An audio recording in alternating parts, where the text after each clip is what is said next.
And welcome to the Bastards post-game show. I am Nick, coming to you from Myrtle Beach. As a matter of fact, I am on vacation. I just want to let you know, if I sound tired and if I look like I'm 100 years old, I've been up for over 24 hours, so suck it up. I'm sorry. I want to welcome in Brendan. Brendan, please help all you can for this show tonight, all you can from this one. But I want to welcome you back in. It's good to see you here again. You're wearing the yellow lucky Red Sox jersey, so maybe that's why the Red Sox pulled out an 8-6 victory here tonight. First off, how you doing? Nick, thanks so much. I'm glad to be back on the show. The Sox, after last night with a crazy rainout, going on to lose early today, and then today finishing off this game 2 win, it got hairy in the end. It's been up and down. It's been a roller coaster for these Boston Red Sox, but hey, we're 1-1 for the rubber game tomorrow. I'm excited for it. You're a little bit more upbeat than I am at the current moment right now, but hey, if that's how I got to pull myself together with it, give me that positive energy a little bit. I do need to start, though, with the first game. So that was the Friday night that turned into the monsoon of Boston game, in case you didn't see the clips of everything. Basically, I left town, and everybody must be crying about me leaving, and that's why it downpoured. So they canceled the game, postponed it, and picked it up for today to resume action. I believe it was in the fourth inning from everything. But the Red Sox were not able to get this job done. They lost by a score of 5-4. Some very questionable decisions were made here, Brendan, that got my blood boiling to a point where I might need anger management classes. No, I don't. But I just want to go over that game first with you. What was your takeaway from it? Yeah, so Nick, going into the game, you got Jared Duran on first base, and he steals second, and an error comes from the catcher, pass ball, gets a third. Justin Turner, with situational baseball, fundamentally, he knows what to do, put the ball in play, drives in the lead run for Jared. Mm-hmm. The Sox end up going up 3-0 with a double off of Yu Chang, which brings in Casas and Wong.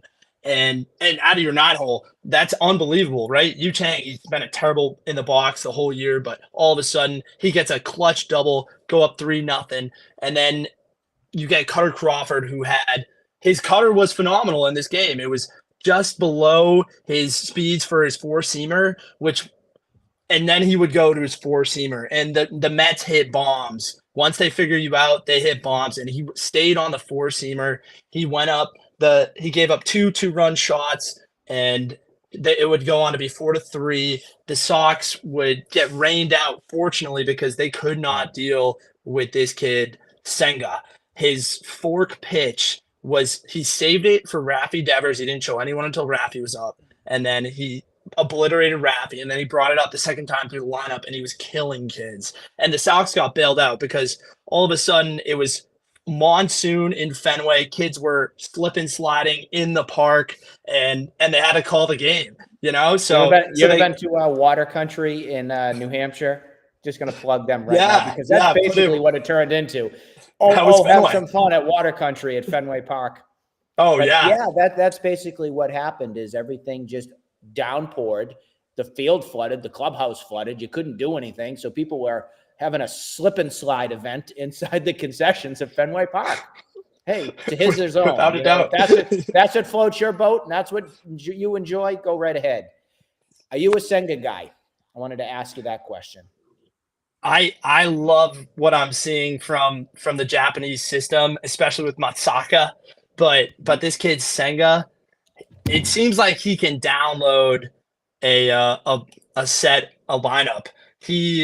First time through, the Sox were giving him work, but the second time around, he was working in his fork pitch, and he had a lot of good stuff. And the Sox were in the running for him, you were telling me before we were live today.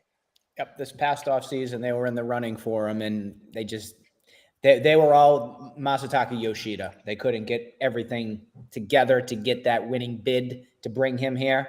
So that's why they weren't able to get him. He was on my wish list, just didn't happen.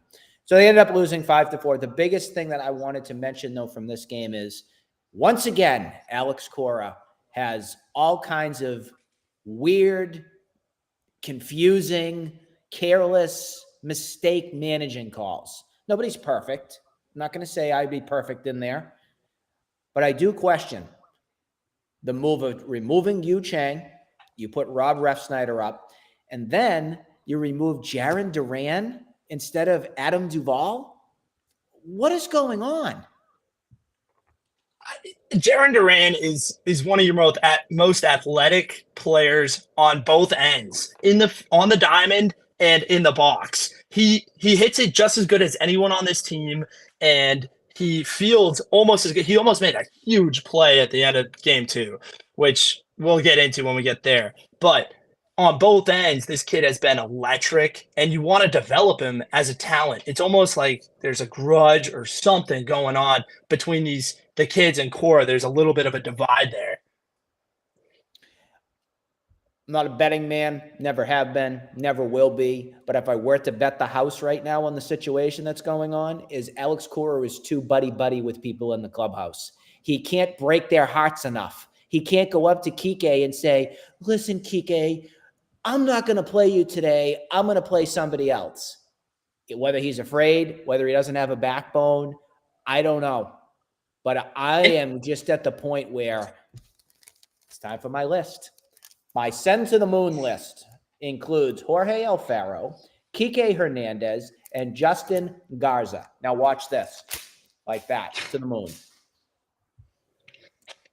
Goodbye to those players. Nick, we can get into the clown show that was game 2 after the Sox lose game 1.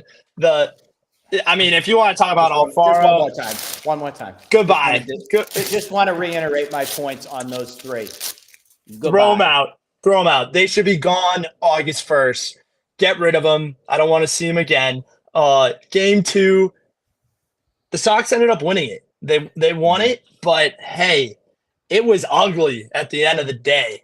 I want to talk about the bright spot first. My guy, Tristan Casas. I just wrote a blog on this kid. He is the next. Listening to you. He must have read it because he is the next big thing in Boston. This kid. I hope you're right. I've seen the discipline grow throughout the year, and Adam Jones, WEI, all they say is this is the Jackie Bradley Jr. argument. He had a good month. But if you look at the progression throughout the last 3 months, July has been his best month all of a sudden when they said it was June before. So he hasn't come back down to earth yet. He's one of the most disciplined batters. He draws a lot of walks, and then when the pitch is right, it's gone. He hits for power, and it's gone. So I like what I'm seeing from him. And then we can talk about some ugliness because we got to squeeze this in. He's made the adjustments. The big thing that I will definitely give him credit for is it was his first multi-home run game of the season. I give him major props to that. It was against Max Scherzer, which is great. You know, that if you're going to hit a home run off somebody, I mean, Red Sox hit 4 of them. Justin Turner, Jarren Duran, and Yu Chang. Those are your 4 that hit your home runs against Max Scherzer tonight. That's good. That's very good. Very good. Without a doubt. I'm very happy on that part. James Paxton, we have to talk about. He did a great job. Only 3 runs given up over 6 innings of work, especially after how he's been lately, specifically against the Cubs. I'll take this anytime. So that was great to see. And the big concern here, though, was, again, the managing, the decisions that were made. In-game decisions is becoming a struggle point. Why Nick Pivetta in the 8th inning? Why did they do that? He is a multi-reliever guy and could have been a guy that could have started the game tomorrow night, because now we have another opener. Surprise, surprise, it's another one. Here it comes, most likely Chris Murphy, but that was a pivotal spot that you could have given to Pivetta. And then the last thing I wanted to mention was, why in the Evan Love and you-know-what was Justin Garza throwing in the 9th inning in this game? You kidding me? You kidding me? Garza looked terrible. He was getting hit left and right. You have 3 guys for your 9th inning. It doesn't have to always be Kenley. Of course, you want to go to him most nights. He's bona fide. But you have Chris Murphy and you have Brennan Bernardino, who are 2 elite closers in this depth for your 9th and 8th inning guys. And all of a sudden, Alex Cora is going to Garza out of nowhere, and it looks terrible. And I don't know what the plan is. I think he saw the lead and he gets cocky with it. And that's not what you want for your culture. You want to crush teams. You want to build a winning culture, and that's not letting teams breathe in the ninth inning. I think everybody in Boston was screaming at the top of their lungs, "Where's Chris Murphy? Where's Kenley Jensen?" Well, he finally decided after it got to 8-5 that it's time to bring Kenley Jensen into the game. He balked. He was out of rhythm when he first came in, but he ended up getting the job done and getting the save and everything. I understand in a way it's a long season and you don't want to have to use all these guys over and over and over again. You just lost 3 games in a row.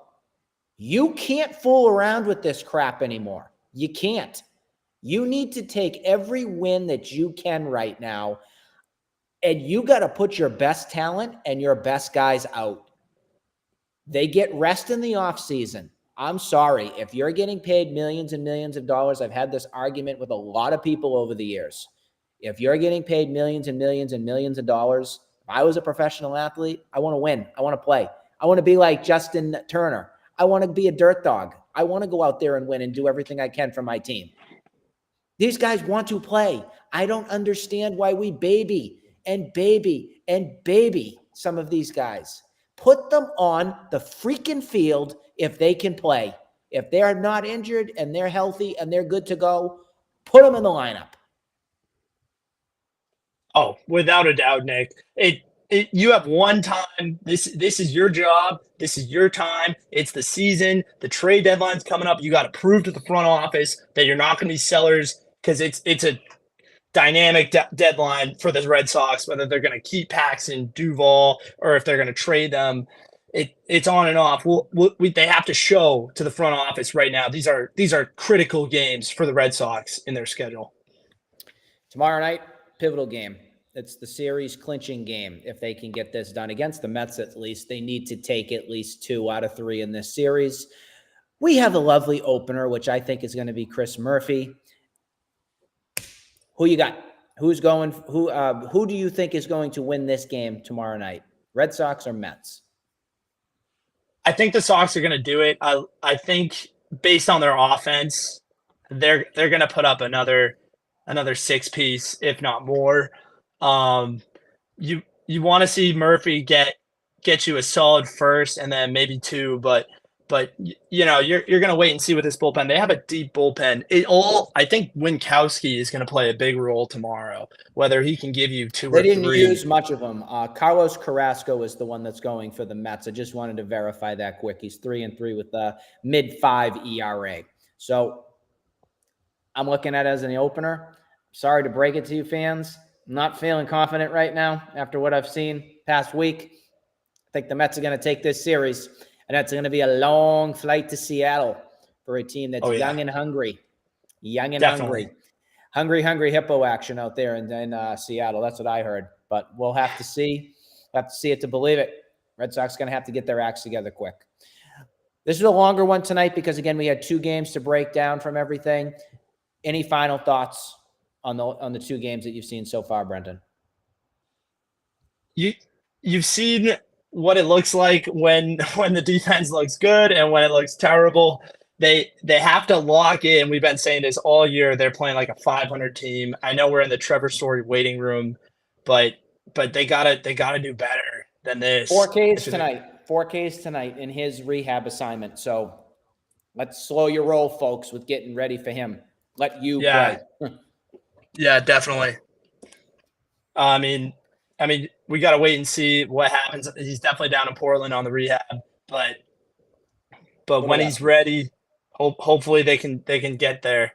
They just have to make sure they're not selling at the deadline. They got to hold on to Paxton. I would be in the same agreement too. And some of their other keepables too. Like even Chris Martin and Kenley Jansen, you keep those guys in my opinion. That's going to do it here. We had a longer show tonight again because we had our 2 games that we had to break down. We hope to also get a win tomorrow night. We'll see what happens with that, but we'll break that game down as well for you tomorrow. We hope everybody has a great rest of their night. We'll see you all soon. Thank you so much.